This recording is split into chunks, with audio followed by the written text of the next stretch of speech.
Olá! Hoje a gente vai mergulhar em um dos conceitos mais centrais da imunologia, a imunidade inata.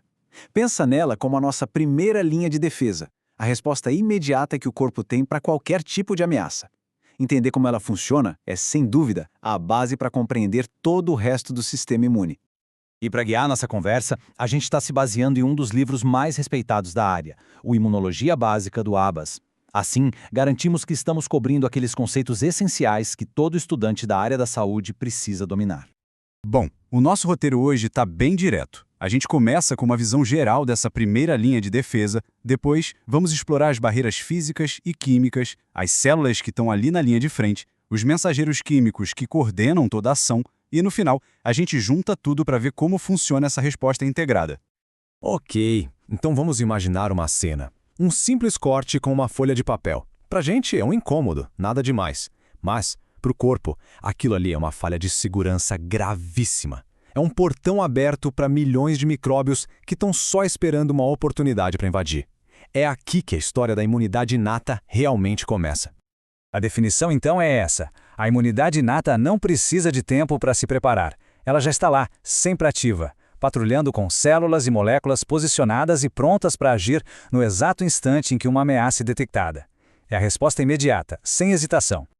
E a primeira camada dessa defesa é a mais simples, mas talvez uma das mais eficazes: as barreiras. Vamos pensar nelas como as muralhas de um castelo, sabe? Elas foram projetadas para manter os invasores do lado de fora, antes mesmo de a batalha começar. E essa defesa de barreira funciona de duas formas. Primeiro, a barreira física. A nossa pele, com aquela camada de queratina e junções celulares super apertadas, forma uma parede quase impenetrável. A segunda é a química, que a gente encontra principalmente nas mucosas. Ali, a defesa é mais ativa. O muco serve para aprisionar os micróbios, enquanto um ambiente com pH baixo e cheio de enzimas cria um campo de batalha totalmente hostil para qualquer um que tente entrar. Certo, mas e se as muralhas forem rompidas? Bom, é aí que entram as unidades de resposta rápida, as células do sistema imune inato. Elas são soldados de elite, mobilizados instantaneamente para conter essa invasão.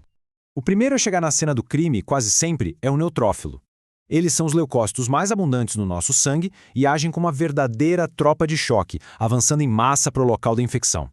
A tática principal do neutrófilo é a fagocitose, que é basicamente o ato de engolir os invasores. E lá dentro, o patógeno é destruído por um coquetel letal de enzimas e um processo chamado surto oxidativo. E um fato clínico interessante que se conecta com isso é que o acúmulo de neutrófilos mortos depois da batalha é o que forma o pus que a gente vê nas infecções. Logo em seguida temos o macrófago. Se o neutrófilo é a tropa de choque, o macrófago é como uma unidade de operações especiais.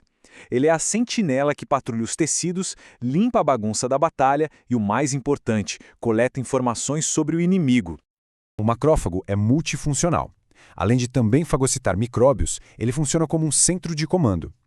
Usando receptores como os TLRs, que reconhecem padrões nos invasores, ele se ativa e libera citocinas, que são proteínas de sinalização como o TNF e a IL-1, para orquestrar toda a inflamação. E aqui está o ponto crucial. Ele processa os patógenos e apresenta pedacinhos deles, os antígenos, para as células da imunidade adquirida. Ele é a ponte essencial entre as duas respostas.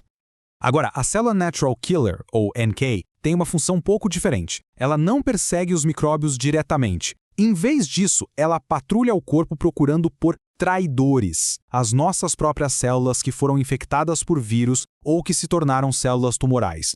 O mais impressionante sobre as células NK é que elas não precisam de treinamento, de exposição prévia. Elas já identificam e eliminam células estressadas ou anormais. Além disso, elas produzem interferon gama, uma citocina que funciona como um chamado, superativando os macrófagos e aumentando drasticamente a capacidade deles de destruir os micróbios. Outro personagem fundamental é o mastócito. Ele age como o sistema de alarme do corpo. Como ele fica localizado estrategicamente na pele e nas mucosas, ele é um dos primeiros a detectar uma invasão e a soar o alarme geral. Os grânulos dele estão cheios de mediadores químicos, principalmente a histamina. Quando a histamina é liberada, ela causa vasodilatação e aumenta a permeabilidade dos vasos sanguíneos. Essa ação é fundamental porque abre caminho para que os reforços, como os neutrófilos, cheguem muito mais rápido ao local. E claro, esse é o mesmo mecanismo que está por trás das reações alérgicas. Bom, já vimos os soldados. Agora vamos entender como eles se comunicam.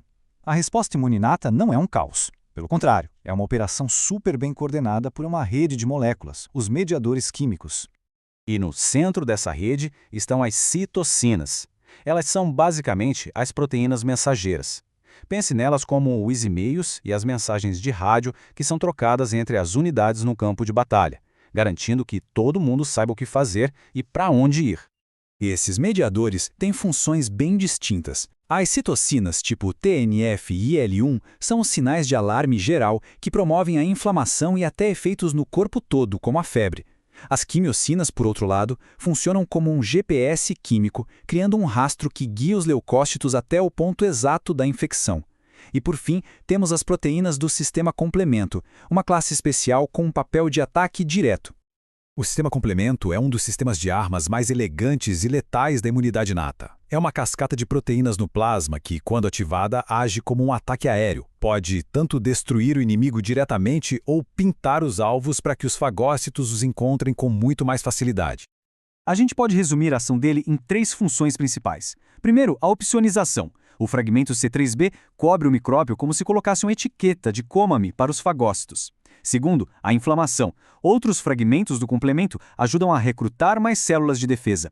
E terceiro, o ataque direto. A cascata termina formando o complexo de ataque à membrana, o MAC, que literalmente fura a parede do micróbio causando a morte dele.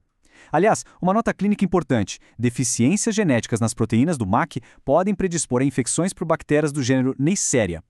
Muito bem. Vimos as barreiras, as células e os mediadores químicos. Agora é hora de juntar todas essas peças. Como é que todos esses componentes trabalham juntos para formar uma defesa tão coesa e incrivelmente rápida? Vamos voltar para a nossa cena inicial, a do corte de papel.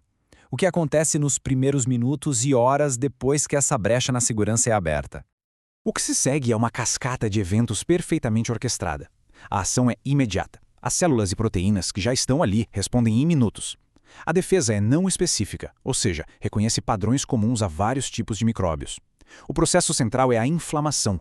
Mastócitos, citocinas e o sistema complemento trabalham juntos para aumentar o fluxo sanguíneo e recrutar neutrófilos e macrófagos. E talvez o mais importante, a imunidade inata prepara o terreno. É ela que ativa e molda a resposta imune adquirida, que vem depois de forma mais lenta e específica. E isso nos deixa com uma reflexão final. Muitas vezes a imunidade inata é vista só como um sistema simples, um alarme primitivo. Mas, se a gente parar para pensar que ela não só contém a infecção, mas também ativa e direciona toda a resposta imune adquirida, fica a pergunta: será que ela é só o alarme? Ou seria a verdadeira maestrina que rege toda a sinfonia da defesa do nosso corpo? É uma perspectiva fundamental para entender a imunologia como um todo. Muito obrigado pela companhia e até a próxima!